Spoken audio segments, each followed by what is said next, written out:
all the delegates, panelists, and ladies and gentlemen. Thank you for joining us today for the 8th edition of CII Western Region Green Conclave.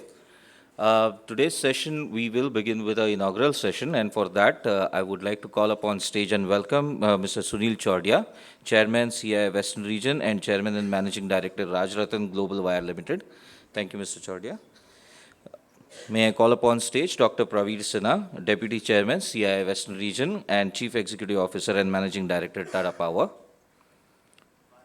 Mr. Sriram Narayanan, Chairman, CII Maharashtra State Council and Managing Director, Endress Hauser India Automation Instrumentation Private Limited. Mr. Ajay Sambrani, Chairman, CII Western Region Green Conclave and Managing Director, Asia Pacific, Middle East, North Africa, Member of Group Executive Management, Tuba 6. Mr. K.S. Venkatgiri, Executive Director, CII IGBC. Mr. Anirban Ghosh, Chairman, CII Western Region Subcommittee on Environmental Sustainability and Head, Center for Sustainability, Mahindra University. And Mr. Rajesh Kapoor, Regional Director, CII Western Region.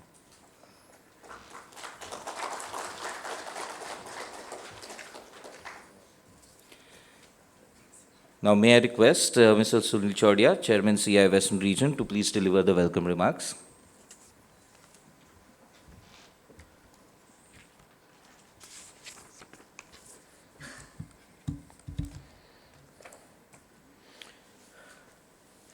Good morning. Dr.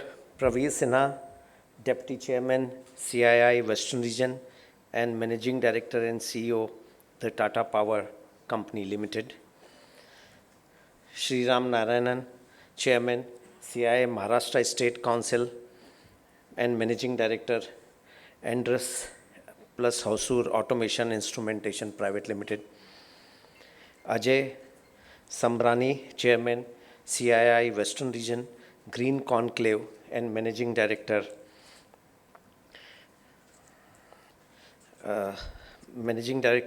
and Member of Group Executive Management, Tube 6.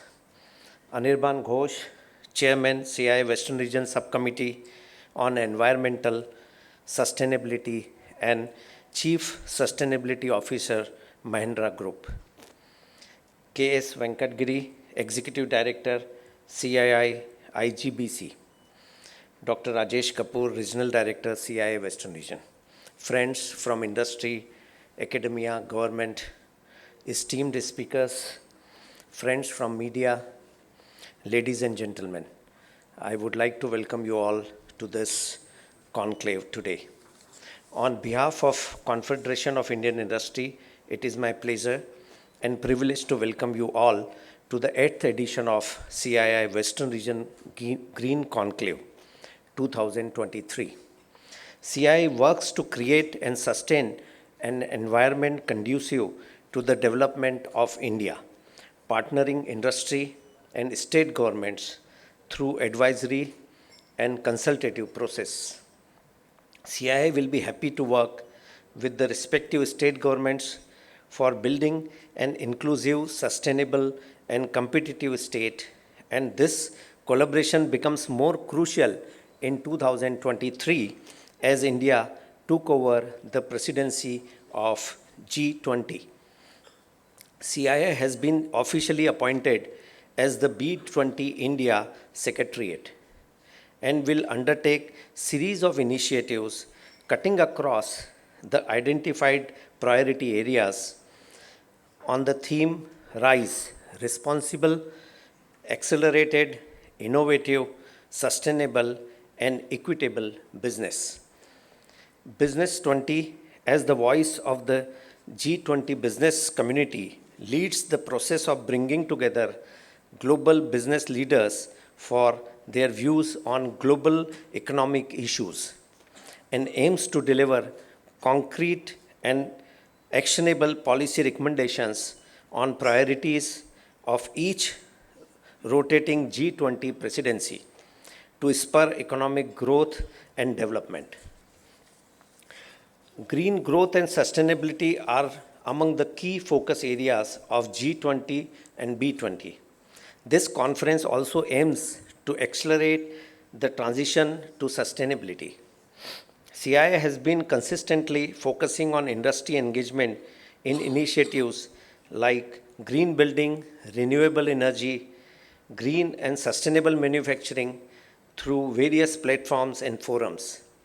To brief you about CII Center of Excellences, CII Saurabhji Godrej Green Business Center, CII India Green Building Council has been spearheading the green building movement across the country for over 2 decades and has achieved the milestone of 10.22 billion square feet of registered green building footprint with over 10,200 projects adopting IGBC green rating systems.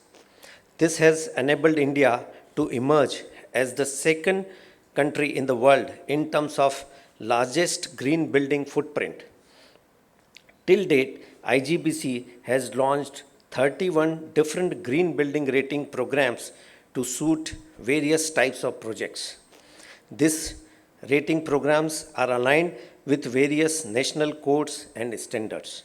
We have with us Mr. K.S. Venkatgiri, Executive Director, CII IGBC, who will brief all of us more about it. CII ITC, Center of Excellence for Sustainable Development.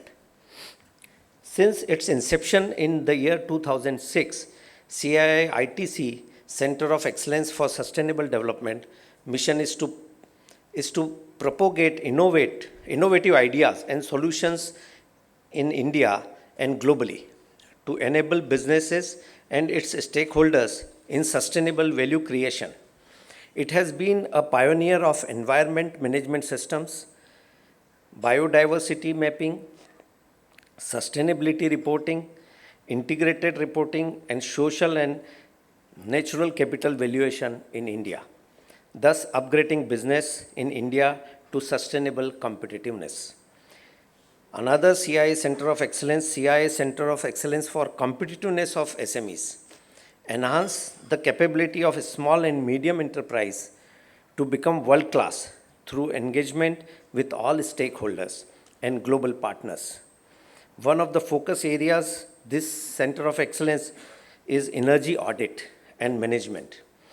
Energy management drastically brings down cost and maximizes margins. Having covered some of the key initiatives of CII pertaining to the green growth, let me now dwell upon the objectives of this conference. Since 2019, unprecedented climate action has spurred nations and businesses to prioritize climate change.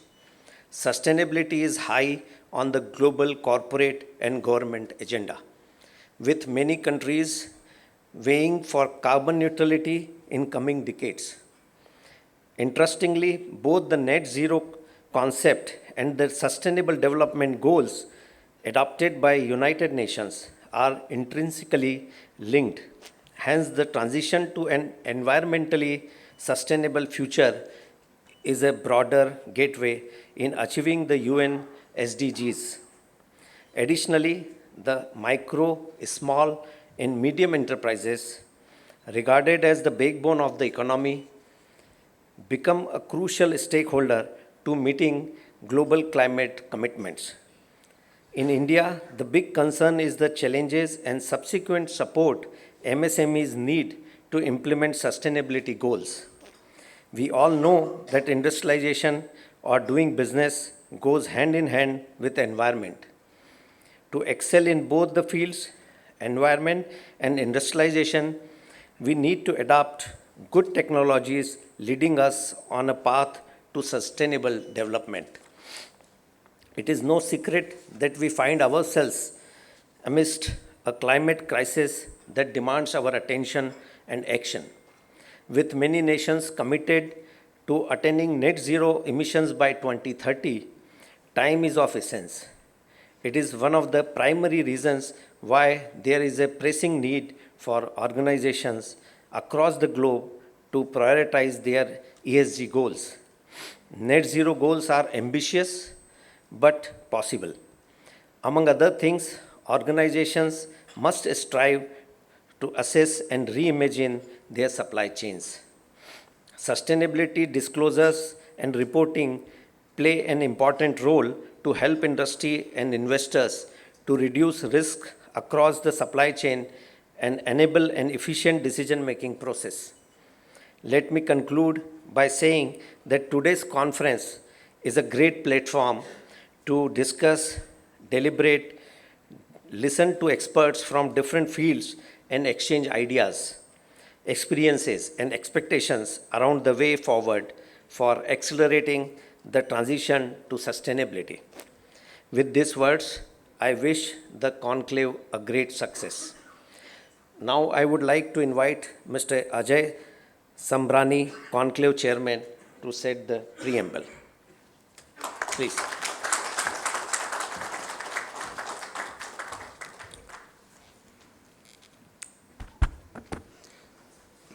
Thank you, Mr. Choradia. Good morning.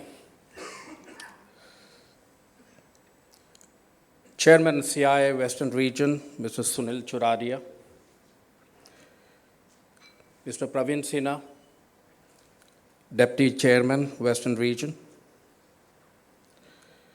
Sri Ram Narayan, Chairman, Maharashtra State Council, Mr. K.S. Venkatgiri, Chairman, CII, Executive Director, CII Center of Excellence, Hyderabad, Anivaran Ghosh, Chairman, CII Western Region, Environmental and Sustainability, Mr. Rajesh Kapoor, Regional Director, Western Region, delegates, industry leaders, my fellow CII members, press, government representative, ladies and gentlemen. It's been a great pleasure to welcome you for this 8th edition of CII Green Conclave, which is our flagship event of CII Western Region. As we gather today, we are reminded of the urgent need to address the environmental sustainability and discuss the critical issues we face and to explore innovative solutions for a sustainable world. We all know our planet is facing unprecedented challenges, and we need to take actions to address them. Climate change, loss of biodiversity, industry and urban pollution, resource depletions are some of the most urgent issues we are facing. We need to recognize that these issues are interconnected and that addressing one problem can lead to solutions for others. This is why accelerating the transition to sustainability is very important, and that's the theme of our conclave this year. From my standpoint, for the transition to sustainability, there are 3 important drivers which I believe are important in our journey. To begin with, we need to shift our focus from short-term goals to long-term sustainability. I think we don't have the luxury to prioritize economic growth over the health of the planet. It's clear that we need to adopt a circular economy. Secondly, we need to adopt systems. This means we need to consider the complete value chain of from extraction to disposal of the materials we use and a complete life cycle cost. And it's important to design a system that minimizes the negative impacts on the environment and the society. From my standpoint, digitalization is extremely important. This will help us to capture information across the value chain help us to pass this information to all the stakeholders. Thirdly, we need to invest in the innovation and technology to drive the transition to sustainability. This means developing new technologies that can help us and to reduce the reliance on fossil fuels, increase energy efficiency, and reduce waste. With this background, on this day conclave, we have impressive speakers, specialists, and panelists who will be discussing a wide range of topics from decarbonization to ESG as a value creator, energy transition, sustainable manufacturing, and also a roadmap to net zero. During the day, we will be learning about the latest technology and practices that will help us to reduce our environmental footprints and increase our focus to drive change in our climate change. But this conclave is not just about learning and discussing. I believe it is also taking actions. It's about identifying concrete steps that we all take to make a difference.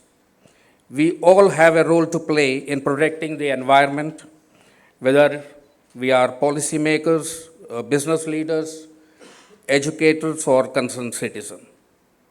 So let us take this opportunity to collaborate, to share our knowledge and experience, and to build a strong partnership that will help us to achieve a greener future. In conclusion, accelerating to sustainability is not an option. It's a necessity. We have the solutions and we must work together to implement and them also to scale.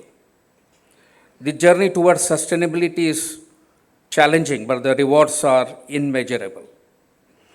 Let us join hands, accelerate our efforts, and also build a sustainable and prosperous future for all. My request to all the panelists is also to come with some recommended actions. In this day, we have put four very relevant topics for deliberation. I'm sure we all will take rich information from this conclave. I thank CII for bringing this conclave in an appropriate time. I thank each one of you making this conclave a success and wish you all a productive and inspiring conclave. Thank you very much.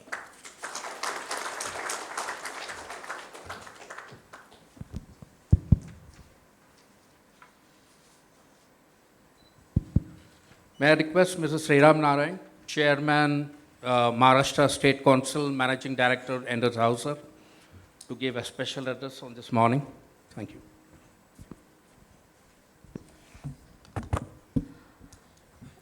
Good morning, everybody.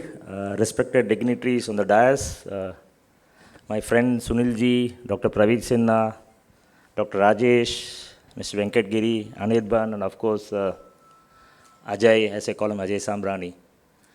I have a sore throat, but I would try to do justice because CII makes you work out. First of all, very good morning to all of you. Good morning. Can I have some green smiles? Okay, that's good. Okay, now this year has just begun, and for me, I don't know whether this is a coincidence. The first New Year greeting I got this year was a book on climate change from my boss. So basically, it started on a very, very positive note. And basically, the book talks about how 190 countries negotiated the Paris Agreement, a journey of negotiation which happened among 190 countries with different objectives.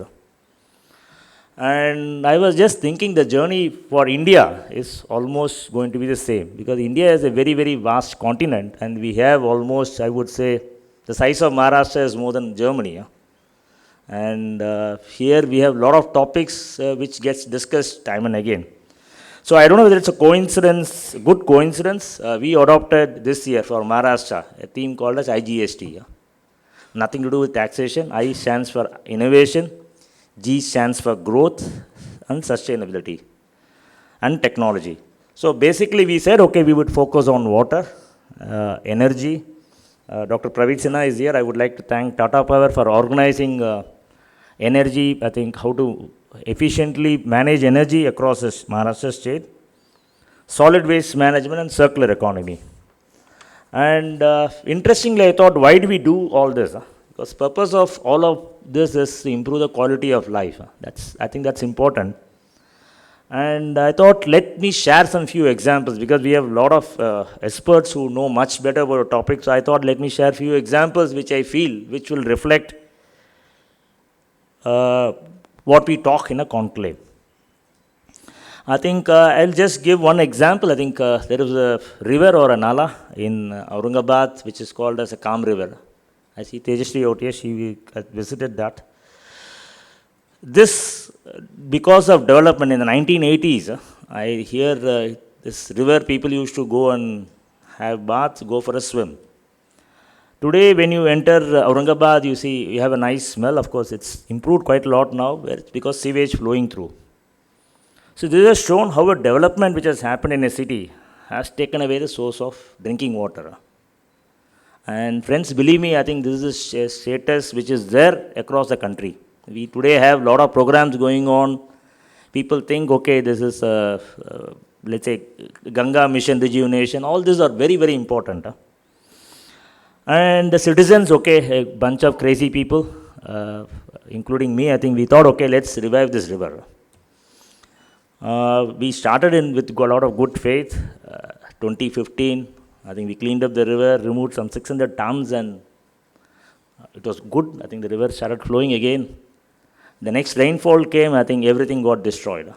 We went for a green bridge technology which filters out the sewage. The challenge is, the biggest problem we have for anything is us. I think I would say solid waste management. So this is an important topic. So all these topics have to be addressed together. Fortunately, I think the administration took interest, and today at least we could see during the last rainy season river flowing. I think there's a lot of training which has to be done. So there's sometimes we should not give up, and that's what I tell my people also. Before my retirement, of course, I don't know when I will retire, but at least the river should flow. So my request in the audience, all of you take a small project which can be something like reviving a lake or maybe a well of source of drinking water, and we would have all contributed a little bit. Second thing is, I was influenced by a lady, Miss Mandeep Singh Tangra. She, of course, will talk on our Maharashtra annual day. Today, I think we see a lot of migration which happens from villages to the city. So this naturally puts in a lot of infrastructure burden. And COVID shows that work can be done from remote places. And she has got a very famous theme called as reverse migration. Why can't we have an IT company in a village? Why can't we? Because this work can be done from the villages. And of course, IT companies, majority of the resources or spending is basically the human, this thing. How does this help sustainability? Because basically what happens is, when you are in the village, I think the environment is very different. And naturally, because people are, when they work in the village, they contribute to the village economy and don't put stress on the city system. So this is a model which can be replicated, and I think this is one example which I thought which can be done in one of the villages. Adopt a village which is very close to your place. It can be a native village or it can be something which is close by. We have a lot of progressive companies in Maharashtra. Here I don't want to brag that what we as Anderson also have done, but simply we have taken one village. I think very simple thing, objective is that village had no sewage system. And majority of us know most of the diseases come because of stagnant water and pollution which is happening in. It took 1 year for us to get it done. There are a lot of learnings which happened. And the proud moment was when we visited the village, I think 1 month back. Malaria is zero in that village. Viral fever is zero. I think just now my friend Vishal was saying he suffered from some viral. I'm sure this must be due to some stagnant water or mosquitoes which come in. So let's take simple goals which we can contribute. It can be even maybe your sewage water in your street, it's overflowing. Look at the root cause and try how to solve this problem. I think Sunilji is from Indore. Indore is a shining example. And in fact, I feel slightly jealous. I will tell you what is the reason. In 2015-16, we started in Aurangabad a movement with support of Bajaj called Mazi City Takatak. That means our city should become clean. It was basically two young ladies who said that we should always, if there is water is overflowing, we should close the tap. So the issue of solid waste management is we don't segregate waste. So we mix up everything. And we tried and we could implement successfully in 14 wards. But where it failed is when we tried to scale it up. Indore started 1 year later. And today I think it's a city. I have gone even into the gullies of Indore just to check if it is something they are doing. But even the gullies are very clean. So this has now got into the DNA of Indore. And I'm sure there will be a top city for the future. So we have some good examples. In fact, I would rate the cleanliness of Indore is much, much better than even Singapore also. I have seen some places in Singapore, especially the Little India place. I'm not blaming our people, but I'm saying there are some pockets which are much, I would say the cleanliness can be better. We have had some good talks on sustainability, especially I remember Mr. Mukundan, who shared the good practices of Tata Group. Very simple practices he said during the talk. They have a system of community service where the employees participate maybe for a week in terms of doing something which contributes to the community. It can be cleanliness, it can be related to safety, or it can be related to disaster response and so on. And this is there in the value system of Tata Group. And if Tatas can do it, I think other companies can also do it. I was particularly impressed basically by what they did. They had a goal of planting some 1.5 million trees. I think Godrej also does a lot of things. I'm just taking few companies' name. Many companies must be doing.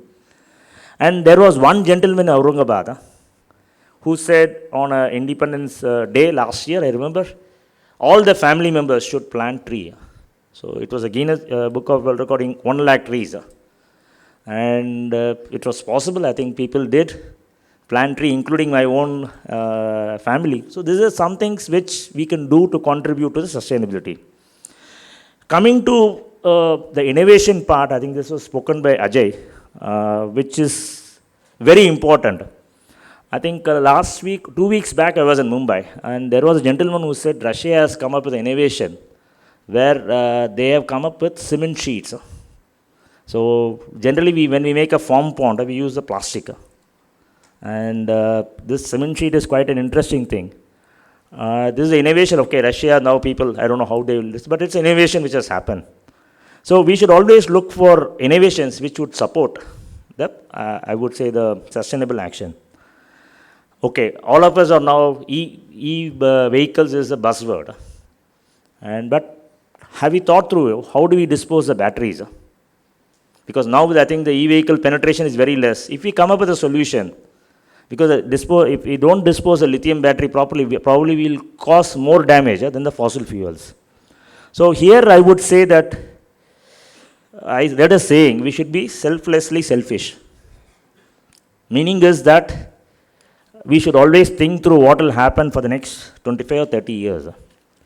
2 days, it was yesterday only, I had some customers from Thailand. It was very interesting. This Thai gentleman said, he was 66 years young. He said, I count my age, 100 minus 60, I'm 34. This gentleman said, I want to show you something. It was just, we were discussing some business deal with it. He said, no, I want to show you something which will make you realize what you're doing. He has got a green business strategy roadmap for the 25 years. And I was amazed. From 2001 to 2030, what the company will do. And here he said, starting from procurement, green procurement. What is the strategy for green procurement for my suppliers? Green manufacturing. What are the best practices I will do? How do I reduce weight of my product so that we consume less energy, less fuel? And how do we reduce the carbon footprint when we manufacture? Similarly, third thing, he addressed green distribution. When we send the product, what is the best mode of transportation? Consumers, how do we do the green consumption? How do you do the green recycling? And this company is engaged in, he requested me not tell the name, but this company is engaged in food and beverage business. So India has a goal to reach $5 trillion, and maybe by 100 years, 26 or 30 trillion dollars. My view on this topic is, of course, we should grow, but growth will not be of any use if we don't achieve the target which our Prime Minister has said. 2070, we should be net zero.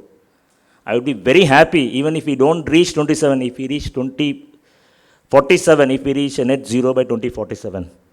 And basically, my belief is this will be driven only by ESG, and MSMEs will play a very, very vital role. So we have in Maharashtra, we started a MSME cluster focused on digitalization, cost competitiveness, export readiness. Just now, before the meeting, I was discussing with Praveer Sinha ji, why don't we start something called as green cluster? Make energy, I would say, all the MSMEs, specifically for power consumption, why don't we use solar or maybe look at other alternate options also? And Maharashtra, being one of the leading states in the industry, we have also an ambition to reach $5 trillion, $1 trillion to start with $5 trillion maybe by 100 years. If Maharashtra doesn't do sustainable green practices, I think India cannot do, because we contribute 20% of the industry growth. I am sure we must be contributing equally to polluting the environment. So I have a short definition for ESG. ESG must be, we should have a lot of empathy. I think we should think what will happen to the next generation. And whatever practices we do, it should be scalable. So I think then only we will be successful. I'm sure a lot of experts will share much more better examples, because I'm not a doctor. We have many people who are more knowledgeable than me out here. And wish you all the best. And I'm sure this conclave will bring a lot of changes for the country and for our state. Jai Hind, Jai Maharashtra. Thank you. Thank you, Sriram. Key message is adopt a cause.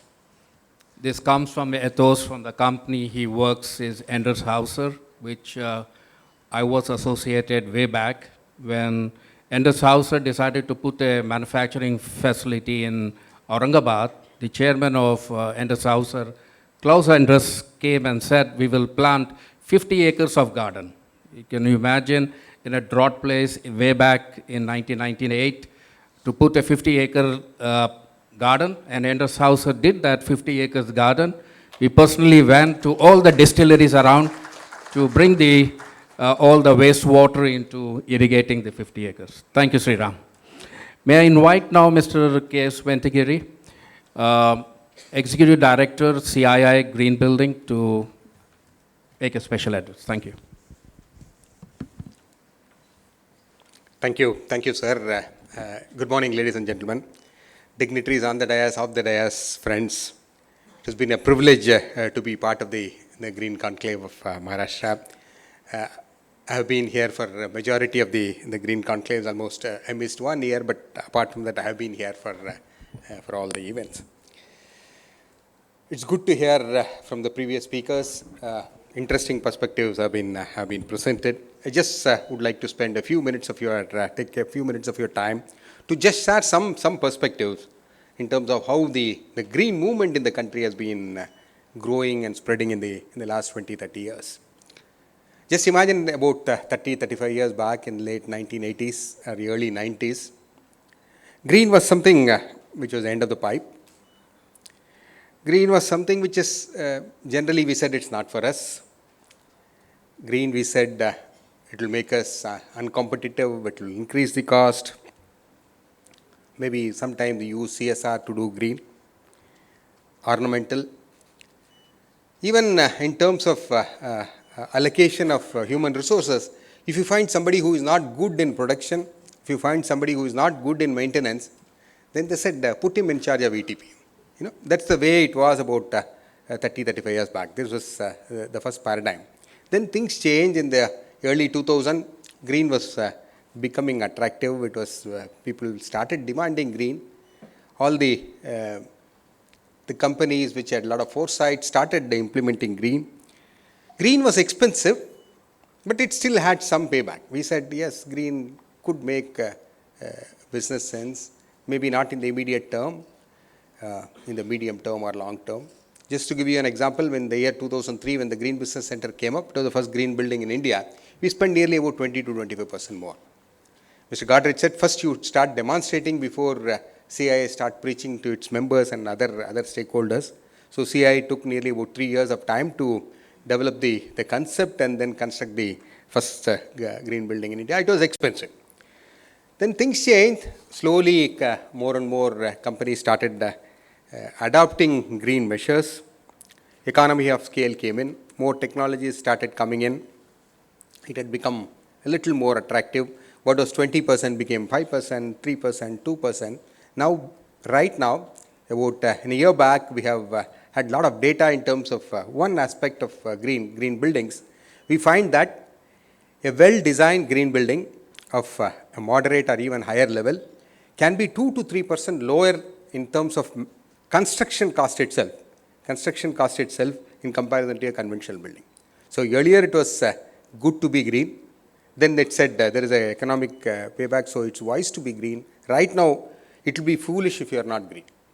We have reached a stage where you can construct a building with lower cost, green, with lesser consumption of resources, better quality of life for the occupants of the building, and also save on the initial cost as well as save on the continuous operating cost.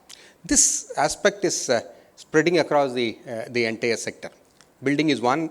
What type of building? It could be a corporate building, it could be a hotel, it could be an individual home, it could be a temple. Very close to this, Siddhivinayak Mandir has been a green certified place of worship. It could be a new construction or it could be a old construction. Even heritage buildings can be made green and with substantial advantages. Very close to this place is the headquarters of the Tata Group. The heritage building, when they converted from a normal building to a green building over a period of about 3 to 5 years, there has been a substantial reduction, nearly about 40 to 45% of reduction in the overall energy consumption of the building, while simultaneously adding to the better quality of life for the people who are part of the building. So my first premise is that right now we have reached a stage where any activity, if you do it in a green way, whether it's in terms of manufacturing or in terms of buildings, the overall economics is attractive, both in the short term, medium term, and long term. Earlier, we used to say if you construct a green building, you will get your costs paid back in about 6 years or 7 years of time. You will be doing good for posterity. It was very difficult to market the concept. For example, you tell an adolescent that you walk every day for half an hour, you won't get a heart attack when you are 60. It's very highly unlikely that you will take this up. On the other hand, you tell him you go to a gym, improve your overall physique, there is a likelihood of you getting a good girlfriend, then the chances of it getting implemented are high. But right now, sir, believe me, green has become an advantage in the short term, an advantage in the medium term, and an advantage in the long term. Number one. Second, is green only for large companies? Yes, initially started as an opportunity which was tapped by the large company. Later, over a period of time, we found that green was to be more attractive for the smaller and medium enterprises too. Just to give you another small example, a small company from Maharashtra, which was a supplier for one of the large units of Godrej, he wanted to become green as part of the supply chain initiative of Godrej Group. He started working on it, became a green company, became a platinum rated green company, became a net zero company. With the result, many of the international buyers who were looking for environmentally sustainable suppliers approached them directly. He didn't apply. They approached him. And what was his turnover of about 50 crores within a period of about 5 to 6 years has become nearly about 300 crores. So green makes you less cost in terms of the initial investment. Green makes you less in terms of your continuous energy consumption, cost consumption over every year. Thirdly, it opens up newer markets for you. Another larger example, Tirupur is one of the large textile clusters of the country. Tripur is working towards becoming a net zero textile manufacturing place in the entire world. The objective is they are right now about 45 or 50,000 crores of overall production right now. They are looking at about 100,000 crores in the next 2 to 3 years of time. The opportunity for somebody who is exporting their products with a lot of regulations coming up more so in the European continent and other developed countries, the opportunities for green and sustainable manufacturing companies are extremely high. Chairman mentioned about villages. Green villages is another area where we have been working very closely, sir. Green villages meaning better quality of life for the villagers, and of course villages by design, they consume less resources and they ensure circular economy. So if any of the corporate are interested in adopting some of the villages for any of your CSR related work, kindly request you to consider incorporating the green aspects also in the villages. And lastly, what is it that each one of us can do? All of us live in buildings, all of us construct buildings. Whenever you are thinking of constructing a new building, please consider a green building. It's very easy to do it green by design. If you have a company, if you are operating a manufacturing company, please look into making your company a green manufacturing company. I can assure you that the moment you get into green, the amount of opportunities which emerge as you keep looking into it, it's substantial.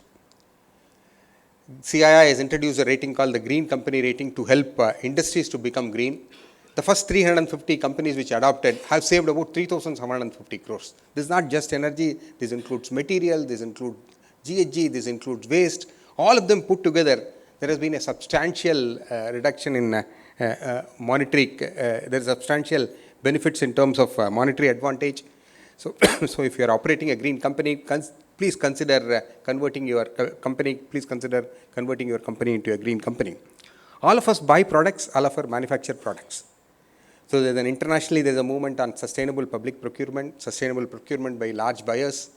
Please consider making all your products, either it's a consumer product or an industrial product, into a green product. This will open up more amount of opportunities nationally and internationally. So Chairman mentioned about the 10 billion square feet. Yes, what started at a single building in 2003 with 20,000 square feet has reached about 10.22 billion square feet, making India the second largest in the world in terms of green buildings. And name any type of building, there is a guideline and a methodology to make it green. And this, of course, 10 billion looks big, but still it's a very small percentage of the overall buildings which are coming up in the entire country. We are only about maybe 10% of the buildings which are coming up in the entire country are becoming green right now. There is a need to further increase this substantially. And this has been made possible only because of the dedicated commitment and efforts of all of you. The chairman and the vice chairman, Mr. Anirban Ghosh, all their buildings have part of this 10.2 billion square feet. In any major group, they have contributed significantly to the achievement of this 10 billion square feet. We have had the privilege of the President of India announcing about the 10 billion square feet recently at one of the inaugural functions of Indian Engineering Trade Fair at Delhi. There have been some achievement, but whatever that needs to be done is substantial. And whatever support that's required from CII and the Centers of Excellence and the Green Business Center, we are always available. We look forward to working closely with all of you. Thank you. Thank you very much.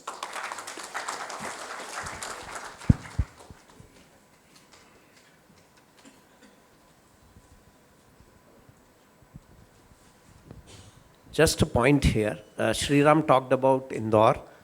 I would like to say that it is not only the streets or the roadside which is clean. The garbage is picked up from our homes every day, which is segregated. Of course, we pay for it. Then all that garbage is converted into usable product, We have roadblocks being made by that. Manure you can buy from the municipal corporation. They sell manure. And above all, they've started producing gas, okay, which is supplied to industries. And the plan in Indore is to use that gas for electric gas, mobility. The city buses will run on the natural gas produced from the garbage we produce in Indore. So we have been rated cleanest city in India consecutively 6 times, and it is not only because of the cleanliness what you have seen in the streets, but it is because we are using all the garbage and converting into usable product. Yeah, just for your information. Yeah. Thank you. I think basically they converted waste into wealth. Right. I think I missed one important point, which is my duty as Maharashtra chair. R.A.I.S E, which is coming up in Aurangabad, that's green. I think green industrial city, first industrial city in India. And my friend also spoke about Endresen. I forgot for a minute I'm an Endresen employee. So there are two things which we as a group have done. One is we have appointed at a group level a CSR officer. And CSR officer is not going to do any CSR activity other than measuring carbon footprints, making it transparent. And second thing is we as a company, we have sustainability as one of the brand values. We have 4 brand values: excellence, sustainability, friendliness, and commitment. And this has been there for a long time. And he mentioned about the 50-acre park. And we are also one of the first corporates to buy electric bus from Tata Motors in Maharashtra. So it all starts, of course it was expensive, but to start with, like he mentioned. So there are some small things which a corporate can do. And second thing, there is something called as EcoVadis rating. I think it's be good if CII can start a similar thing.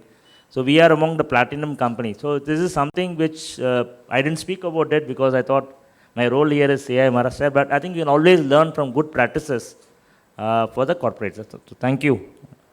Ajay was incidentally working with Endresen first when he started Flow, right?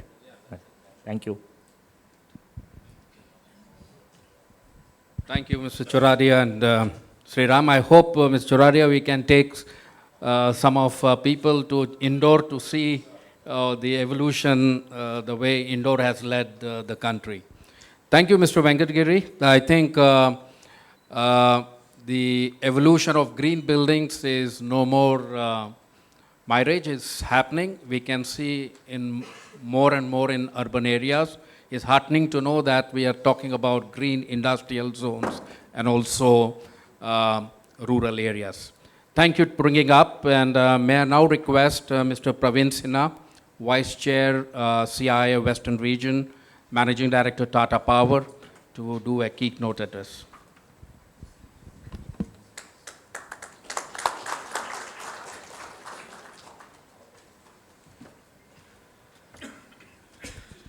Good morning.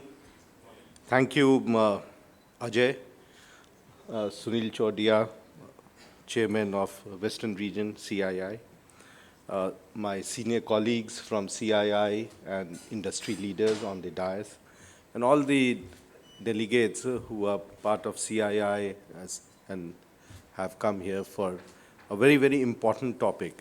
And I was just mulling through it, that Green Conclave,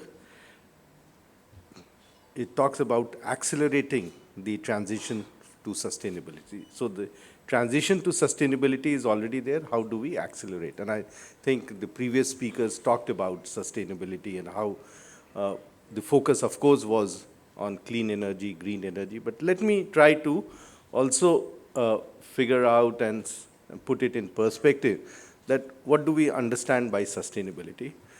There are a whole lot of definitions. You go to Wikipedia, you will get a whole lot of things. There is the Sustainability Development Goal with the UN had set in 2015. There are 17 of them. You will get worried that we need to do 17 of them. But what is important is to identify which are the few important ones that we need to work on. We can't do all 17, but we definitely can do few of them.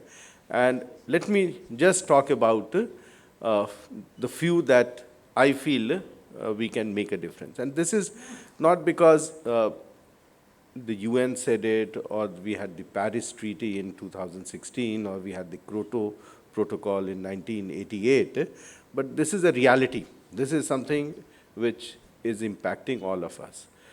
I remember last year we hosted, CII hosted the president of Maldives. He was here, and we were talking about Maldives, how vulnerable it is. It can get flooded with the type of climate change that is happening, the sea levels that is going up. And I told him that, what are you doing now?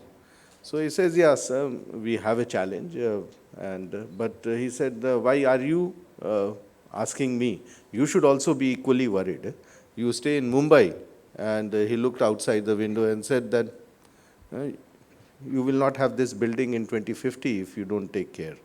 So I think the reality is right on our doorstep. We have many cities which are very highly polluted, not Indore, but very many other cities, starting from Delhi, which are very polluted, Mumbai. And this is code red. This is not something which is happening somewhere in Africa, or happening in Latin America, or happening in Arctic and Antarctic and all that. This is happening right on our doorstep. We never had cyclones on the western coast. In the last 4 years, we had 3 cyclones on the western coast. We never used to have. We have cyclones, of course, on the east coast. The speed of the wind speeds have gone up tremendously. It used to be about 120, 130. It's gone up to 200 kilometers. The cyclone which hit the coast in Odisha, in Balasore, went 500 kilometers inside, right up to Ranchi. So no one could have imagined that. So we have a challenge before us, and we need to work very quickly. And I think the topic, whoever has done it, maybe Ajay decided on this, we need to accelerate. It cannot be business as usual. We cannot be patting our back and saying, we've done so much and it's great and all that. It is not moving the needle. It is not making the change that we need to make. We are a 1.4 billion population. We are 1/6 of the world's population, with a very small land mass compared to the density of population that we have. And how do we really move very fast? We need to have hundreds of Indores and not one Indore if we really have to make a transition. And this transition has to happen with each one of you. I don't know how many of you use electric mobility. Okay, very few. How many of you use renewable power? Some more. Yeah, that's great. But I think we need to have more people. We will not be able to achieve what we are targeting if we do not ourselves involve, that we have to be the change and we have to be the drivers of change if we really want to make a difference. Because otherwise, this is not moving the needle. This is not going to take us anywhere unless we do that. And there is a lot of business. Sriram talked about it, that how it makes now more business. Venkat Giri talked about it, that it is economical. All those people who went and adopted those practices, they saved huge amount of money. And you can quantify the benefits which is there. But until and unless we adopt, and when I see the 2 big changes that is happening globally, one is that the decarbonization as a solution is happening. Today, it is not a figment of imagination. It is not so expensive. It is not some exotic technology that we are talking of. It is a technology which is there, whether we talk of solar or wind or the biomass energy. It is affordable. It can be done. It can be done easily. And it is very, very cost effective. So I think we need to transition to that. People will say that it is intermittent. Yes, it is intermittent, but there are a lot of good solutions which are coming, whether it is the battery storage or it is the pump storage. It needs to further improve. And that's where I think, again, there is a great opportunity. We are all part of CII, small, medium industries. we need to innovate. We need not get bogged down that there is a lithium-ion battery and that's the be-all and end-all. There can be n number of chemistries which are there. It can be sodium, it can be manganese, it can be aluminum, it can be flow batteries, you can name it. And this is an opportunity for us to drive, because for us, frugal innovation is something which is our way of life. What we can do at 1/10 the cost, the others will not be able to deliver that. And I think that's an opportunity, that how within CII we create an ecosystem whereby we support the startups, the small scale industries, the medium scale industries to come and say that, yes, we will develop this, we will try this, and can you support us in doing the pilot projects or proof of concept for these type of batteries. And there are a number of people who are doing it also. I know that we have been associated with something known as the Clean Energy International Incubation Center. It has incubated number of solutions. Flow batteries are there, vanadium oxide, and some of the other batteries.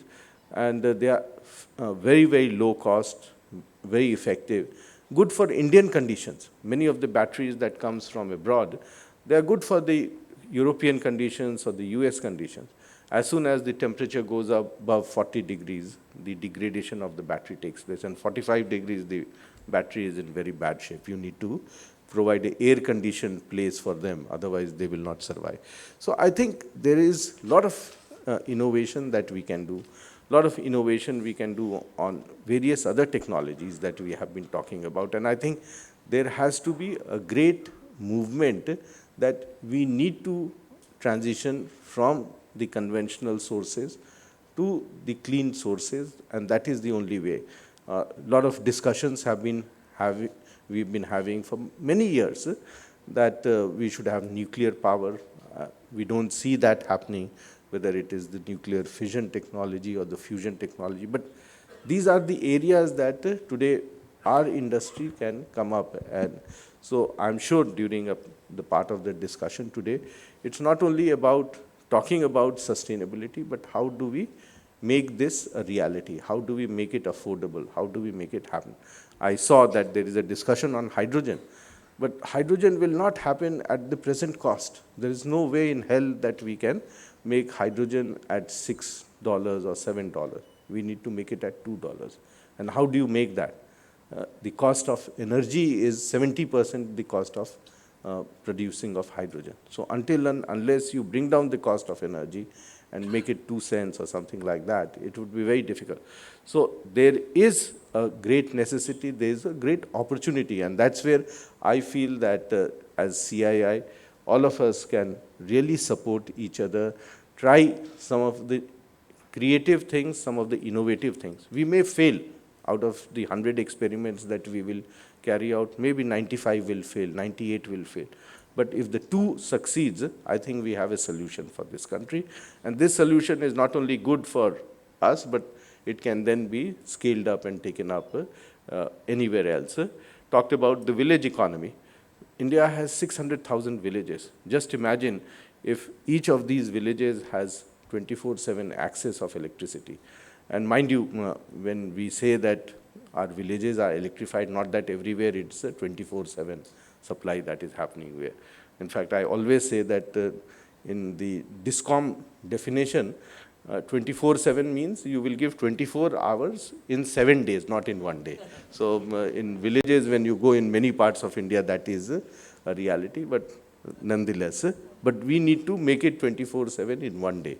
And how do we make that happen? How do we actually transition, and how do we bring low-cost solution? Talked about bio-CNG we can produce from waste. How do you use the local material which is available there, which can not only be used for generating electricity and supplying them access, but also for providing them for cooking medium. And that can be a great, great solution that we can do. So I think the country provides, it's a unique position that we are in the country.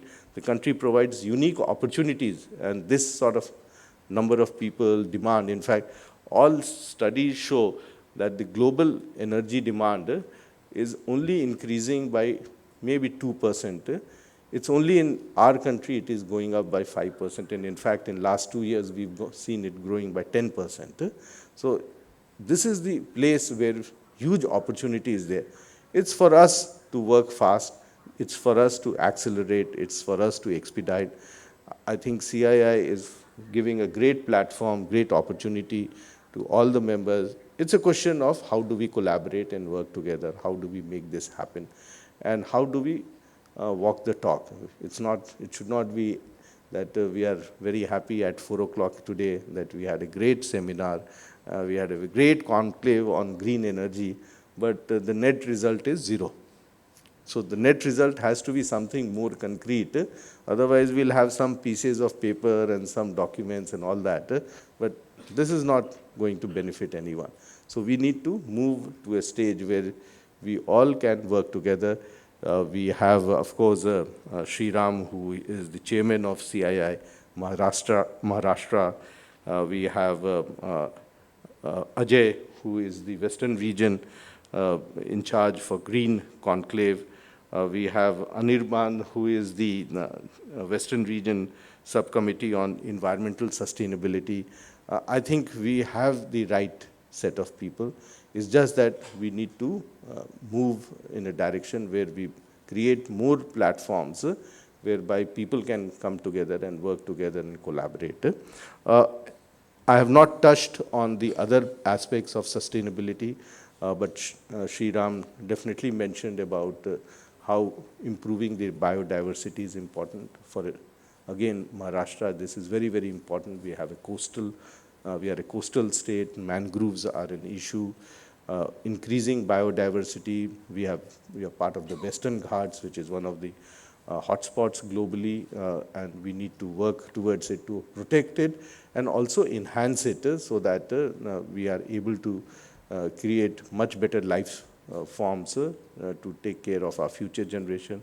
Sustainability is about protecting the environment for our future generation, and I think we owe it to them. We have a responsibility to our future generation.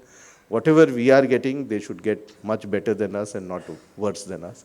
And to that extent, we are accountable to them. So my best wishes for this event, but I do expect that subsequent to this, we need to come up with some action plans to make this a reality. Then only we will be able to accelerate, then only we will be able to make this a reality. So thank you very much for your attention. Thank you.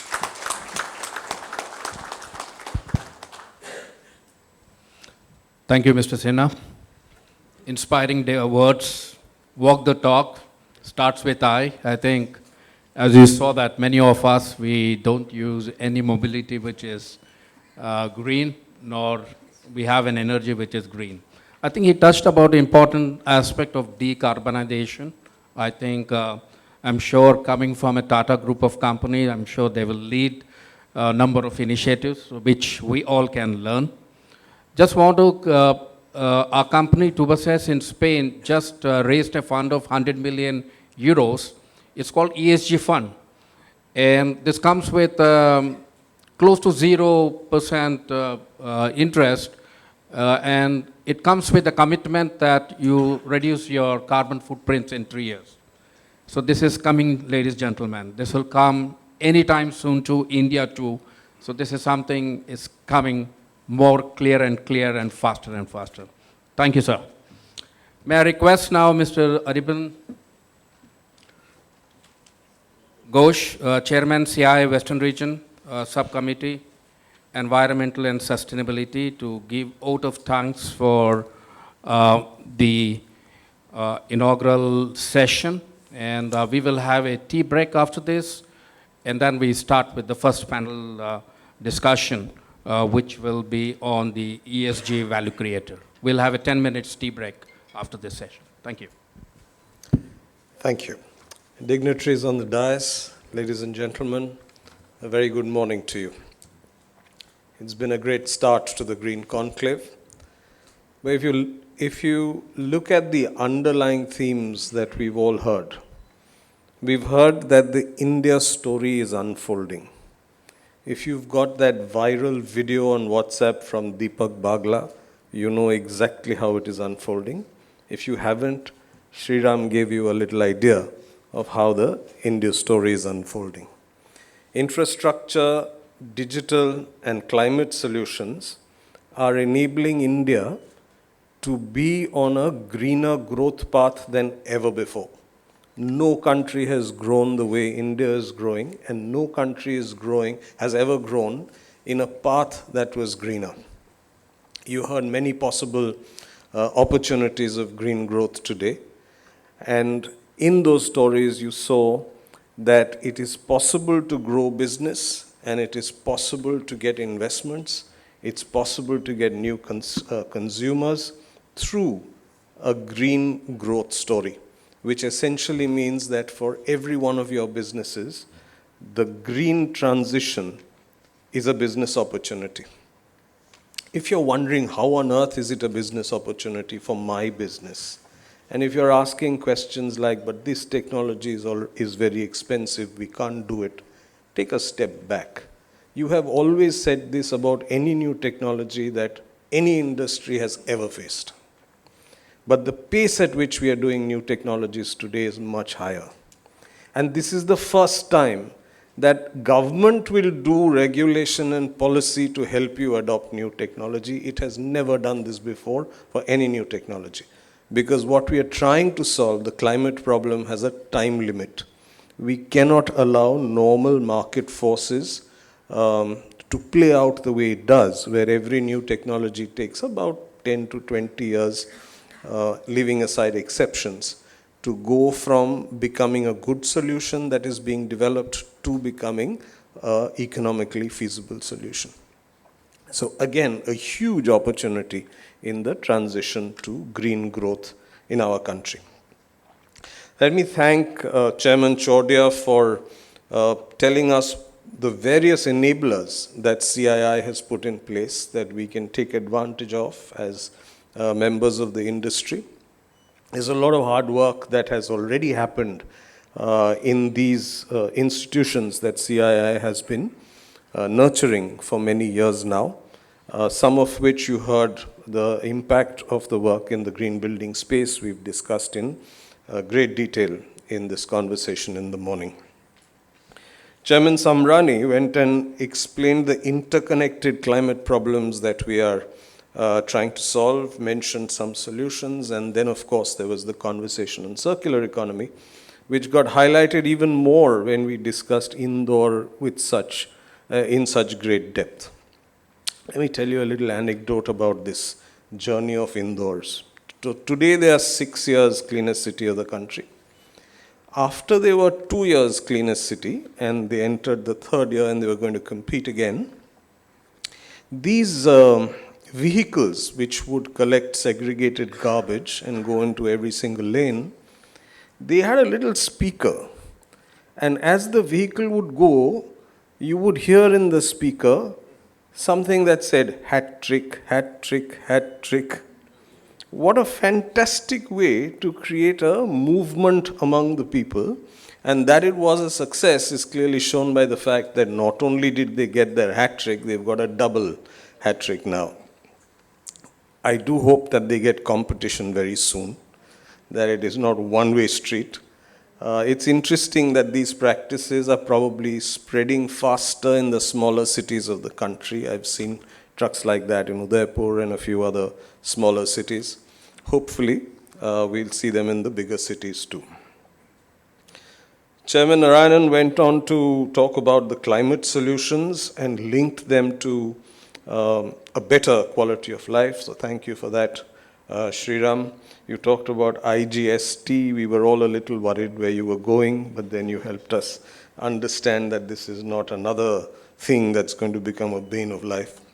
He did exhort us to make a contribution, each individual to make a contribution. And if I'm not mistaken, Sriram, your judiciary, the High Court bench at Aurangabad, has apparently revived a lake which was designated to be covered and more bungalows built for the High Court judges. But I understand the Chief Justice of the Bombay High Court of that time reversed that plan and said, no, we will not build high courts, we will rejuvenate the lake. So that's a wonderful thing for Aurangabad to have done. And of course, we must take you up on the exhortation of trying to do whatever we can to make a contribution. Right, and then we had Venkat Giri, who is going to be actually more responsible for my success in my new assignment, and I'll tell you a little bit about that. If I do manage to succeed, it will be because of Venkat Giri. If I don't succeed, well. He explained how clearly that green is an advantage and how the green movement has spread from being something which was a necessary, I can't call it an evil in a green conclave, but something that you just had to do, to something that you must do, to something that is foolish not to do. So thank you for sharing that so well with us, Venkat, and also sharing the progress that the green building movement has made in India. So if you are working out of a building that is not certified green, I think you should ask yourself the question why. The question as to why is that building not certified green today? It doesn't matter how old that building is. He told you about Bombay House, which is, 100-year-old building or something like that. I operate out of a 45-year-old building, which is now platinum certified. And it is not something that's difficult, but it is something that gives immediate returns. Must also share with you that every time my team and I worked with our facilities people of whichever building to even suggest that you try and become green, initially they were all incredulous. Is this even possible? Thankfully, the Tata Group had a business which would come and do an assessment for free. So we would say, you're getting an assessment for free, at least do the assessment, and then if you think you can't do it, it's okay. So the assessment would happen, and the things that the assessors would say needed to be done, we all knew that they gave very good returns. So typically the facilities team would say, we'll try for gold. So we would tell them, you do the best you can. They never finished below platinum. So if you are in a building, an existing building, take a chance, very highly likely that it will become platinum. But more important, if you spend 1 crore of rupees on the building, usually you don't, but if you spend 1 crore of rupees, your payback period is likely to be between 2 and 3 years. That's a fair investment for any business that's doing reasonably well.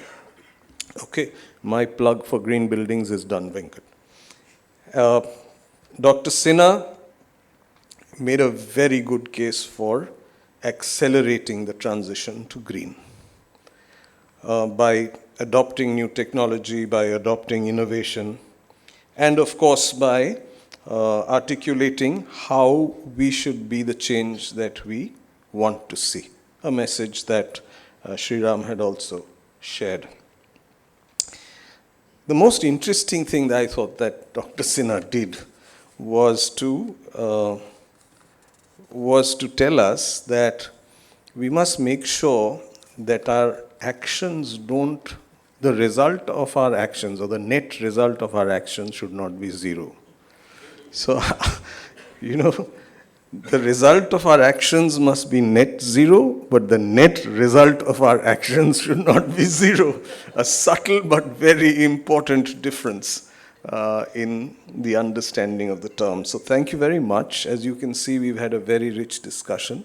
And if you were to weave the thoughts that the speakers have shared with us this morning, you would ask the question, am I and my organization doing as much as is possible today towards the green transition? You would ask the question that if going green makes business sense, then how come I haven't discovered what is the benefit I can get for my business through green action? And I know that all of us ask questions about this is expensive, this can't be done, this is a problem. Maybe you should ask a different question, because this question you've asked about new technologies forever. Maybe the question we should ask is, by when will this become economically feasible. What needs to be done to make this economically feasible? You know, if you have been a part of the sustainability conversation for some time, then there was a time when you used to say that renewable energy is expensive. Today you don't. There was a time when you would say electric vehicles will not come to the country. Very soon you will have one, because we won't make anything other than electric vehicles very soon, because there is no need to.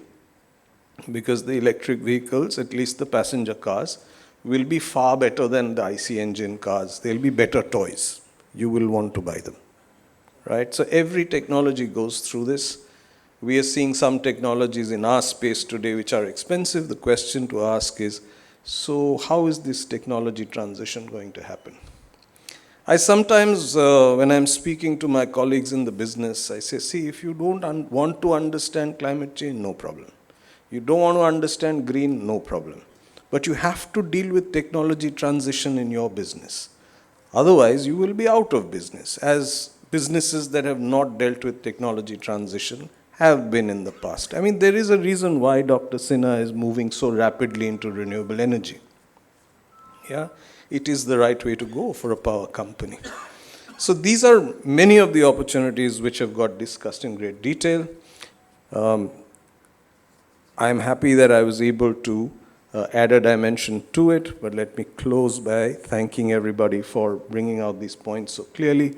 Let me thank you for being a part of the conversation. I know you've got a few interesting ones coming up. See where you can pick up the solutions that are embedded in this conversation. So hydrogen is expensive today. When will it become cheaper? How can I use it in my factory? Is there a place I can use it today? Do I have to wait for it to become cheaper at all? So these are probably the right questions to ask, and I leave it to you to discover the answers as you listen to the speakers through the day. Thank you for being with us. Thank you very much. Thank you, Mr. Ghosh. Very nice way to sum up. I personally getting inspired, and when I leave this conference, I come out a very different person and perspective on I'm sure for all of us. I thank all the dignitaries for sparing the time and sharing their vision, their knowledge, and I hope we carry a key message. And I'll fail in my duty if not thanking the CII Secretariat, Mr. Kapoor, Roshan, Pushkar, and the CII Secretary in putting up this conference. So looking for an interesting session after the tea break. We have a 10 minutes tea break, and then we come back again. Thank you.